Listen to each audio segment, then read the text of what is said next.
ஒகாயா அப்படின்ற பிராண்டு. இது father of Microtek. Microtek அப்படின்ற கம்பெனியோட ஒரிஜினல் இதுதான், இந்த கம்பெனி தான். இதுக்கு கீழே தான் மைக்ரோடெக் வருது அப்படின்றாங்க. ஸோ அதனுடைய ப்ராடக்ட் பார்த்தீங்கன்னா 1175 வித் 150 ஏஹெச் 36 மாதம் வாரண்டி. இது மார்க்கெட் ப்ரைஸ் 21,500. நம்ம ஆஃபர் ப்ரைஸ் 17,500 கொடுக்குறோம். மார்க்கெட்டில் இந்த ப்ரைஸில் எங்கேயுமே இந்த ஒகாயா இன்வெர்டர் இந்த ரேட்டில் இவ்வளோ கம்மியாக கிடைக்காது. இல்லை நீங்கள் ஒரு 5 லைட் 5 ஃபேன் ஒரு டிவி ஒரு எமர்ஜென்சிக்கு ஒரு மிக்ஸி யூஸ் பண்ணிக்கலாம்.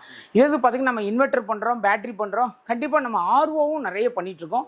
ஸோ ஆர்ஓவில் பார்த்தீங்கன்னா கெண்ட் அப்படின்ற ப்ராடக்ட் நீங்கள் பார்த்துருப்பீங்க. மார்க்கெட்டில் கெண்ட் வந்து ரொம்ப ஃபாஸ்ட் மூமெண்ட்டு.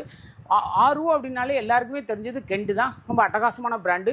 இது மார்க்கெட் ப்ரைஸோட நம்ம பெஸ்ட் ரேட்டில் கொடுக்குறோம். நம்மகிட்ட 12,000 ருபீஸ்லேருந்து கெண்ட் வந்து அவைலபிளாக இருக்குது. 4 வருஷம் வாரண்டி கொடுக்குறாங்க. எந்த பிராண்ட்லேயும் அந்த மாதிரி கிடையாது. ஸோ ஆர்ஓ அப்படின்னு திங்க் பண்ணாலே ஜஸ்ட் கெண்ட் வேணால் எங்களை காண்டாக்ட் பண்ணுங்கள். அதில் லீவ் பியூர் அப்படின்ற பிராண்டும் நம்ம ரொம்ப நாளாக பண்ணிகிட்ருக்கோம். ஸோ இதுவும் நல்ல பெஸ்ட் ரேட்டில் கொடுக்குறோம். இதெல்லாம் வந்து ஒரு கஸ்டமர் ஒன்று ஒரு ப்ரைஸ் இருக்கும். அவங்க இதுக்கு தகுந்தாப்புல நம்ம ப்ரைஸிங்